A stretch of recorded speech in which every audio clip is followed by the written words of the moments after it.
it nice to be in London? The rain has stopped. Yeah, we have a deal with the rain gods. No, it's incredible to be back in London. My home away from home for sure. We're also excited about the film. You're singing, you're performing, you're dancing. How was all this process? It singing, yeah. But no, thank you. It's a very lovely film. It has a really big beating heart to it, and I hope people come away with a song in their heart. And playing this character, he's been adapted so many times before. How did you make it? Good reason. Yeah, of course. And this isn't the last. Tell me about taking on this role and what was important for you to showcase playing him. Well, I love that he's such a sort of a contradiction. He has such courage in many other aspects of his life, except for the woman he loves. He's incapable of professing his love to her, and so he's much as relevant as it is today, because people hide behind online profiles of themselves constantly, and that's the reason why these classic stories are still around, because they will always be relevant to what we're experiencing on a day-to-day basis in life. I think your performance was awesome, and there's Oscar buzz as well around it, which I think is definitely deserved. How does that feel? It's nice. It's whatever it is. It means that people really like the show. So. Thank you.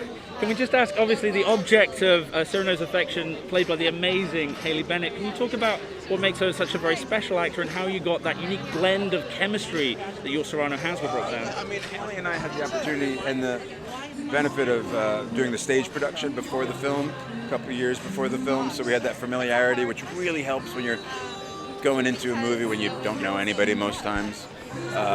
So that really helped, because never forget, Roxanne and Cyrano are also old friends. He happens to be in love with his old friend, but they have that real familiarity that was great. And Haley is all in, much like Kelvin and Ben Mendelsohn. They wear their hearts on their sleeves as actors and as people, and very important in a story like this. Talking about, this is an old story. Why do you think each generation keeps rediscovering it? Well, because who isn't terrified in the face of love and trying to figure out, the smartest people in the room are still trying to figure out the mystery of what that is. Yeah. It'll always be that way. Peter, Scott from HeyUGuys, nice to see you again.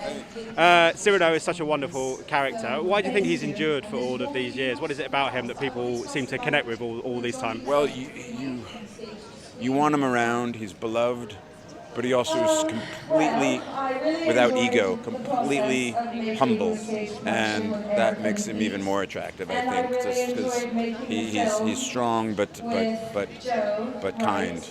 You have a great relationship with Haley on screen. I wanted to ask just quickly about working with Kelvin, you and Christian, obviously very important to the story. What was it like working with him and bringing those two characters to life?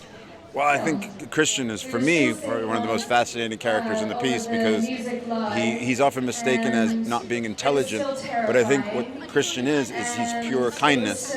He's has such an open mind and such an open heart, and I think especially nowadays we can mistake that for a lack of intelligence, and we think like if you're cynical and brooding and mad all the time you must be smart, but it's not necessarily the case in my experience. And I thought we really tried to emphasize that Christian he's the only one that exposes the lie at the end and wants to get out of it.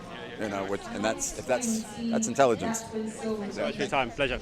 Ladies and gentlemen, you're watching Hey You Guys!